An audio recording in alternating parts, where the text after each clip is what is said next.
Hello and welcome. July 11, an important day for our church, for the entire world, a day of celebration, of joy.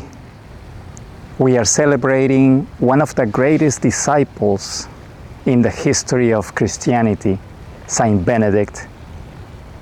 We are here today in front of the St. Leo Abbey Church in St. Leo, Florida. We welcome you to this space to learn a little bit more about Saint Benedict, the influence that he had on the church throughout history. We'll delve into the fascinating life of Saint Benedict of Norcia, also known as Saint Benedict Abbot. Come with me.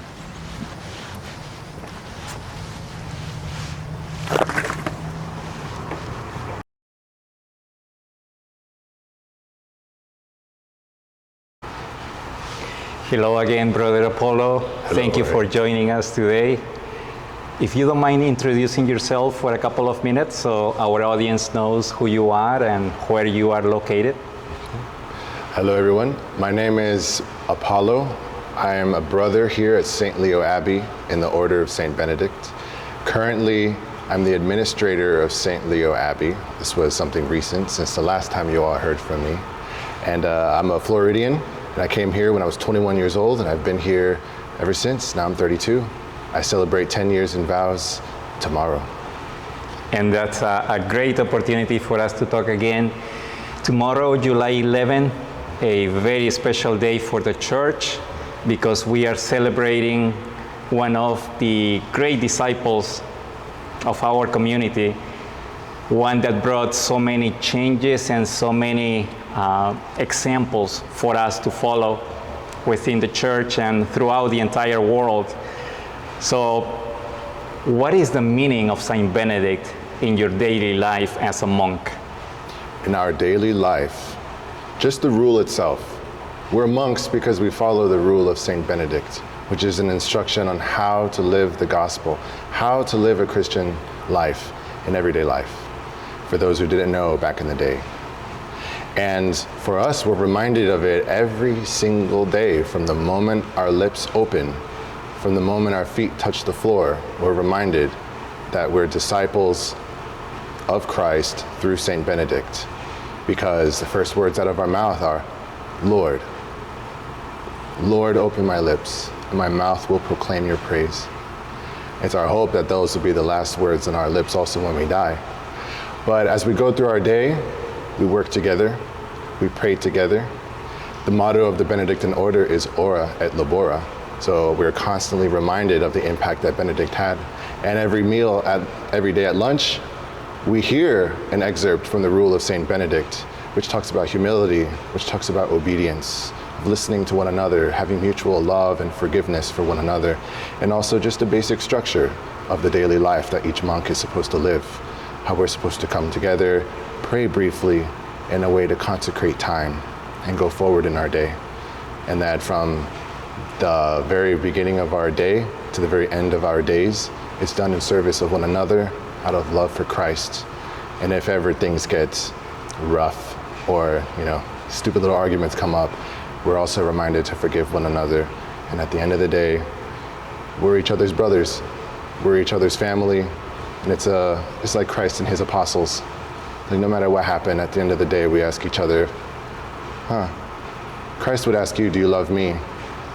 What would he say? And then I have to ask myself the same question. Well, if Jesus asked me, what would I say? So we can't hold anything against each other. And that's how Benedict impacts us every single day. He asks us, how do you live the Christian life from the beginning of your day to the end of your days?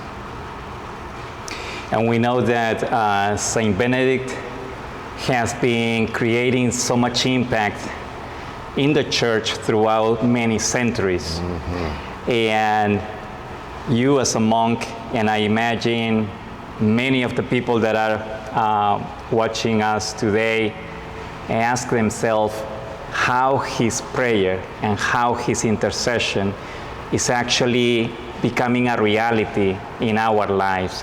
How do you feel his prayers are doing wonders for you, as far as him asking God for the help that you need on your daily task, on your daily challenges, throughout all the happiness, but also the suffering that we have to go through on this earth. Oh, yes.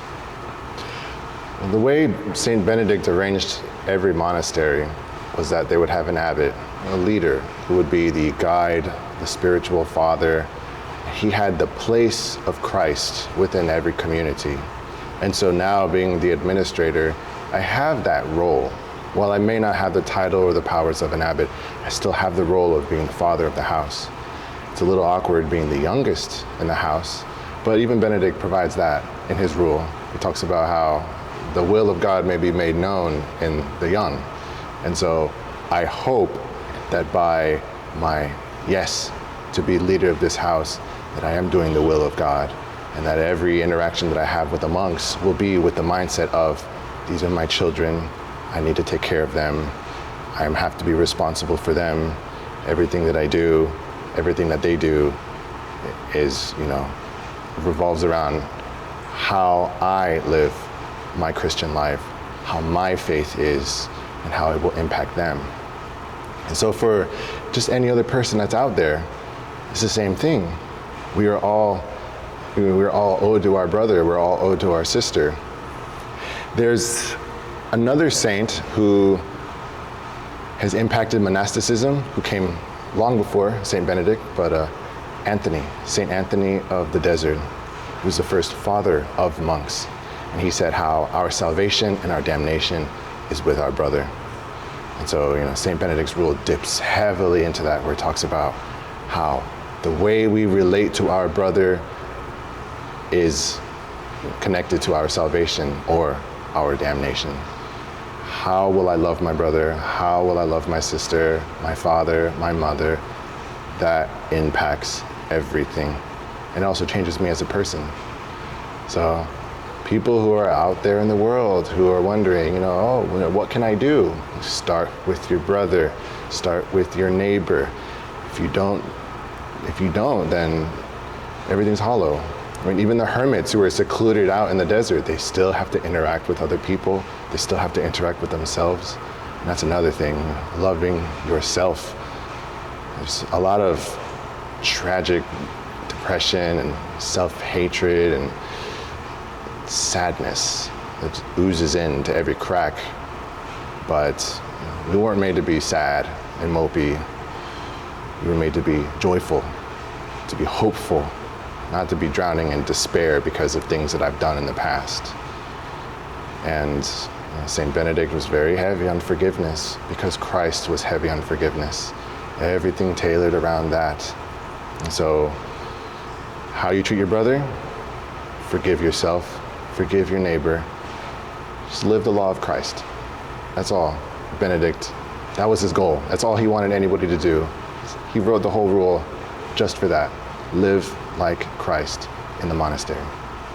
That's beautiful, Brother Apollo. And one important aspect of your answer was the example that we can take from St. Benedict now in our daily lives, bringing the gospel to the present, because we are not looking at the history just as an observer. We are looking at the real life of Christ becoming part of us through the example of St. Benedict, and that's beautiful. Thank you, Brother Apollo, for your time. Thank you for everything that you do for the community. We are pleased and we are honored to be with you very close as far as the region that we are located, and we thank you for everything that you do. I'm happy to give some hospitality. Thank you, Brother Apollo. God bless you.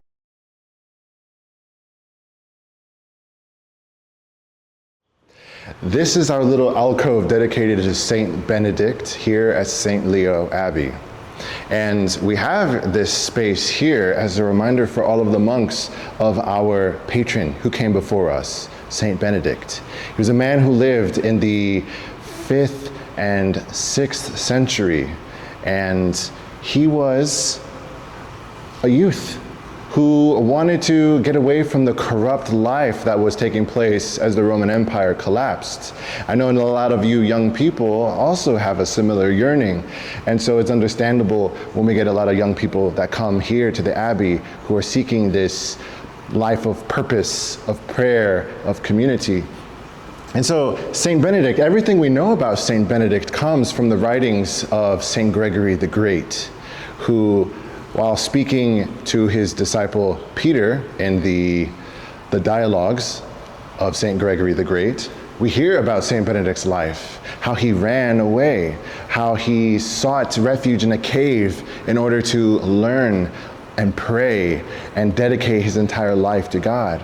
And there he was adopted by another monk who took him under his wing and taught him the ropes and gave him the vestments similar to what we wear today still. Tradition is very important for us here at in the order of Saint Benedict. And here, this statue that we have of Saint Benedict, everything has a meaning on it. We have the birds, the ones that came and delivered Saint Benedict from a poisoned host, which was to be used to harm him and to harm his disciples, because there was a crooked priest back in those days who did not like the competition that Saint Benedict brought, what he represented. Another, you probably can't see it, but there's a chalice here with a serpent wrapped around it. Again, from the life of Saint Benedict, how he was asked by some disciples, "Can you be our abbot?" And he said, no, I'm too strict. You're not gonna like me. But they insisted, and they prevailed on him. So he said yes. And true to his word, he was strict. And they didn't like that, so they tried to kill him. And as Saint Benedict blessed the chalice, it burst, and a serpent slithered forth.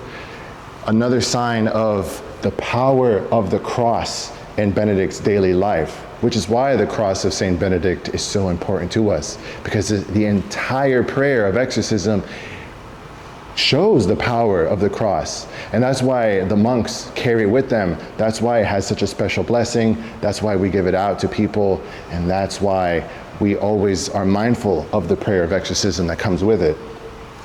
Further, you'll see he has in his hands the white palm of Jericho. The white palm represents the life of a white martyr. So he didn't shed his blood for the faith, rather he gave his life for the faith. Many, many years of service, of prayer, of conversion, of change. That's one of the vows that we make as monks. When we make our profession, we vow stability. So, like Benedict, we stay in one place and we establish roots there. And many monks together, it's like one big pot of soil, and we all dig our roots in and establish together, and we mingle together, and we nourish one another. The other vow that we make is obedience. So we listen attentively with a willing heart, both to our superior, both to the message of the gospel of Christ, and also to one another in our community. We have a chapter in the rule of Saint Benedict on mutual obedience as a way to foster love within a community in order for the monks to grow together and eventually, when the end of our days come, to be supportive of one another until we close our eyes and go to our eternal reward, like Saint Benedict did, and which is why he's holding the white palm of Jericho. But the last vow, the vow of conversion of life, conversatio morum in Latin. It is conversion of your morals, of the way your heart works, of the way your mind works, through the rhythm of monastic life, of waking up early, of praying together as a community, of being in silence together, of resisting temptations and supporting your brother, no matter how joyful he makes you or how much he drives you crazy. It's part of life, just like growing up in your own families back at home. And notice those vows, they sound a little different than what you're probably used to hearing. You may be used to hearing of celibacy, obedience, and poverty. However, our vows are old. And so our vows of stability, obedience, and conversion of life are intense. We literally make a vow to God to change. And each and every one of us in the community have laid on the ground, have been covered with the funeral pall to represent our death to the world and to represent our life for Christ within community.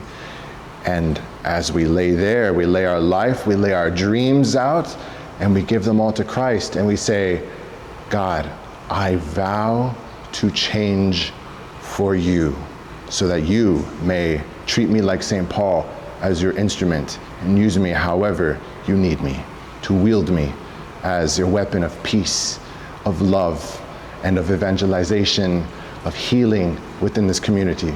Which is why whenever we get many guests, like St. Benedict says, a monastery should never be without guests.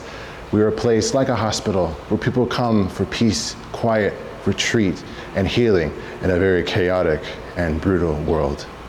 So may the blessings of St. Benedict be with you, and like the motto of our order, peace.